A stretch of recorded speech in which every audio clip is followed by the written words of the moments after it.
Assalamualaikum warahmatullahi wabarakatuh. Demo yang dilakukan oleh orang yang mengaku sebagai reuni 411. Demo itu terjadi pada hari Senin 4 November 2024. Tuntutan yang dibawa antara lain adili Presiden ke-7 Joko Widodo dan tangkap Gibran. Di sisi lain, Mas Gibran mengadakan kunjungan di Palangkaraya yang disambut meriah oleh warga Palangkaraya. Si 411 dalam rangka juga menuntut keadilan, tegakkan, kalahkan, lawan segala bentuk kezaliman. Kita minta kepada pemerintah Presiden Prabowo agar segera diadili, karena jelas telah membuat negeri ini hancur, betul. Membuat negeri ini bangkrut, betul. Kerusakannya begitu dahsyat, betul. Bukan hanya dalam segi ekonomi, betul, tapi dalam segi akidah, akhlak para pemuda, akhlak rakyat Indonesia dibuat hancur. Ayo ganyang bubu papa sekarang juga. Di sini kita bisa simpulkan ya bahwa pembenci Mas Gibran hanya seupil dan orangnya itu-itu saja.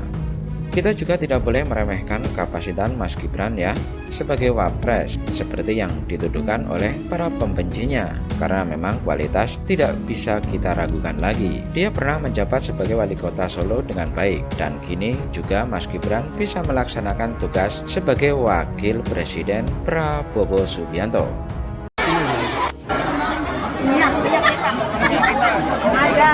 Minyak kita. Kalau kita Bu ada minyak kita. Minyak Bimoli. Minyak kita. Lagi kosong. Minyak kita ada lah. Keren, Wapres. Jangan hiraukan pembencimu yang seupil. Jangan. Masih banyak rakyat Indonesia yang mendukungmu. Sini Pak, sini Pak.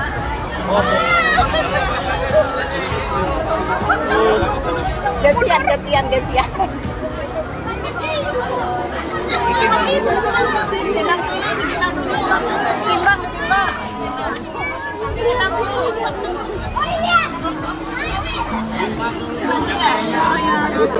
Yakin berarti ya bahwa once memang itu ditugaskan kepada Gibran selaku Wapres pada saat memang 10 hari mengendalikan pemerintah, itu Karima yakin bahwa Gibran akan sanggup.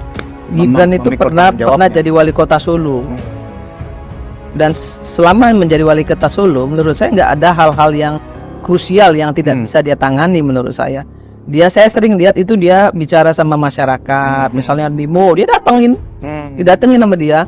Setelah dijelasin terus dia bilang, wes balik ya, masak wes udah saya jelasin ya, nah udah sekarang pulang gitu ya. Ternyata orang itu pulang kok. Setelah dia menjelaskan itu orang itu mereka paham, kemudian pulang. Kalau misalnya dia menjelaskannya tidak baik, menurut saya nggak mungkin orang itu mau pulang gitu loh. Tetap aja ngotot di situ, tapi orang-orang itu pulang gitu loh. Menurut saya dia bisa mempersuasi orang dengan baik.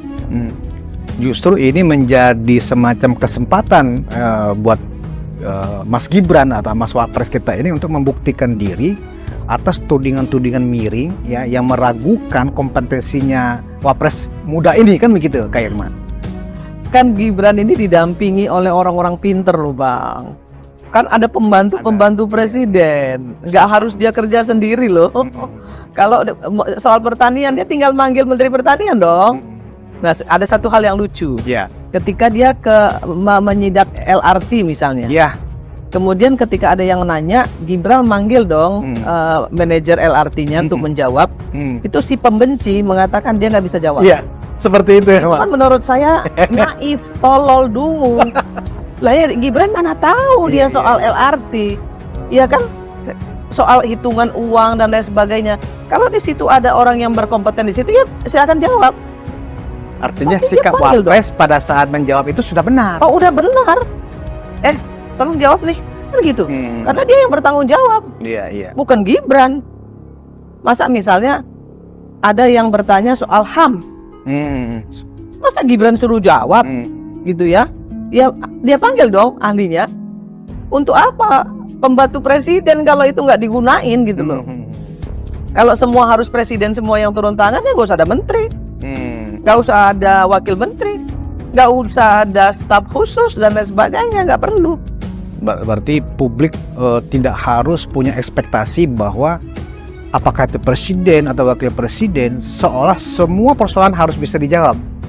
Ekspektasinya terlalu tinggi dan naif juga barangkali ya Kak Irma ya. Naif, kalau menurut saya naif itu hanya berdasarkan rasa ketidaksukaan saja.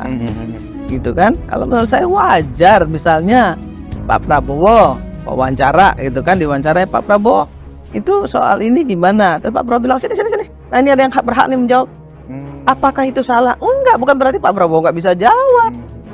Tapi kalau soal angka-angka, misalnya soal apa namanya teknis, ya harus orang yang bersangkutan yang jawab. Policy baru ke Policy baru ke iya. presiden. Oke. Diteruskan apa enggak nih LRT? Nah itu Pribawa Pak si Gibran boleh jawab tuh. Prabowo boleh jawab tuh. Iya. Gitu loh.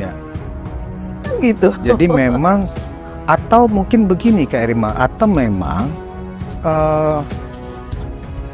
Mas Gibran selaku Wapres memang tidak diberikan izin barangkali oleh Presiden untuk mengeluarkan statement. Pokoknya dipantau aja, apapun laporannya nanti laporkan ke saya, atau barangkali seperti itu Kak Irma. Saya kira enggak juga ya, gitu ya? tapi Gibran tahu menempatkan dirinya menurut saya. Oke. Bukan nggak boleh. Saya yakin kok Pak Prabowo itu bukan orang yang diktator. Ya, dia juga mau dia menginginkan Gibran juga belajar toh. Tanggung jawabin loh, kan gitu.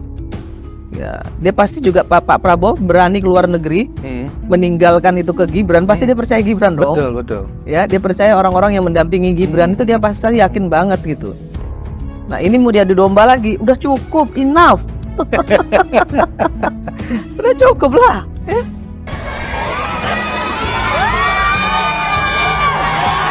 Lebih banyak kan ini ya, masyarakat Kalimantan yang menyambut Mas Gibran.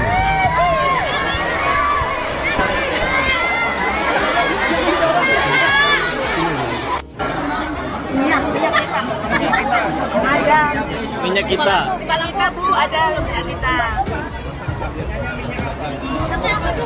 Minyak Bimoli. Minyak kita. Lagi kosong. Minyak kita ada lah. Keren, Wapres. Jangan hiraukan pembencimu yang seupil. Jangan.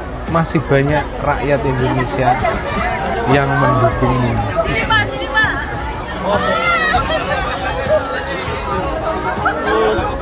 Gantian.